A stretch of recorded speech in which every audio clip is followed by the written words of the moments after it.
জীবনে যখনই আমরা কোনো বিশেষ মানুষের সাথে পরিচিত হই, তখন তার ব্যক্তিত্বের বিষয়ে আমাদের একটি নিজস্ব দৃষ্টিভঙ্গি তৈরি হয়। তা সে ভালো হোক বা মন্দ, আমরা নিজেদের দৃষ্টিভঙ্গি, নিজেদের ধারণা বানিয়ে ফেলি।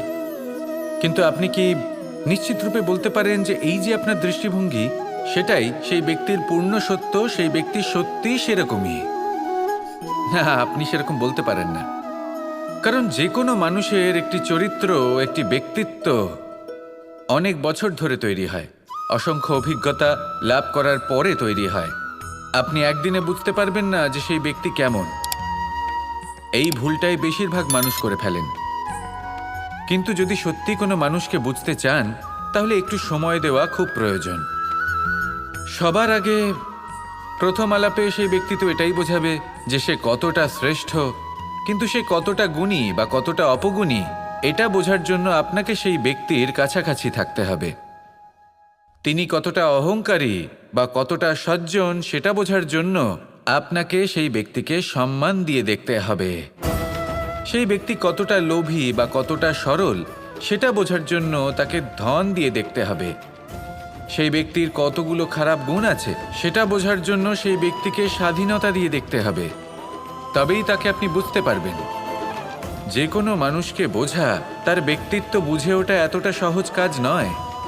যতক্ষণ কোনো ব্যক্তির ব্যক্তিত্ব সম্পর্কে স্পষ্ট ধারণা না হয়, ততক্ষণ সেই ব্যক্তির সাথে সম্পর্কে অগ্রসর হওয়া উচিত হবে না। আসুন আমার সাথে ভালোবেসে বলুন, রাধা রাধা। পরিচয়। এই সংসারে প্রত্যেক ব্যক্তি নিজের পরিচিতি অর্জন করতে চান। পরিচিতি অর্থ এটা নয় যে আপনার নাম কি।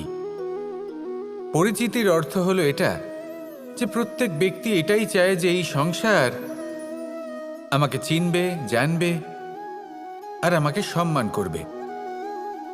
কিন্তু এই সব অর্জন করার পূর্বে এটা বুঝুন যে এই পরিচিতির আসল অর্থটা কি। যদি কোনো ব্যক্তি এটা বলেন এর পরিচয় হলো এটাই যে সে একজন ধনী পিতার পুত্র, তাহলে সেই পরিচিতি পুত্রের নয়, বরং তার পিতার।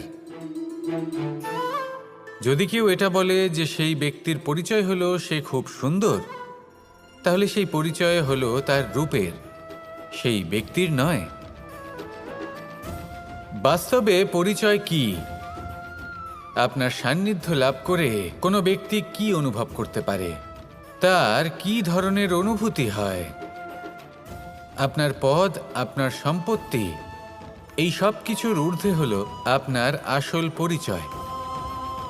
যদি কোনো ব্যক্তি আপনাকে স্মরণ করেই প্রসন্ন হয়ে যান, তাহলে সেটাই হলো শ্রেষ্ঠ পরিচয়। তাই এই সংসারে নিজের শ্রেষ্ঠ পরিচয় গড়ে তুলুন আর আমার সাথে ভালোবেসে বলুন, রাধা রাধা।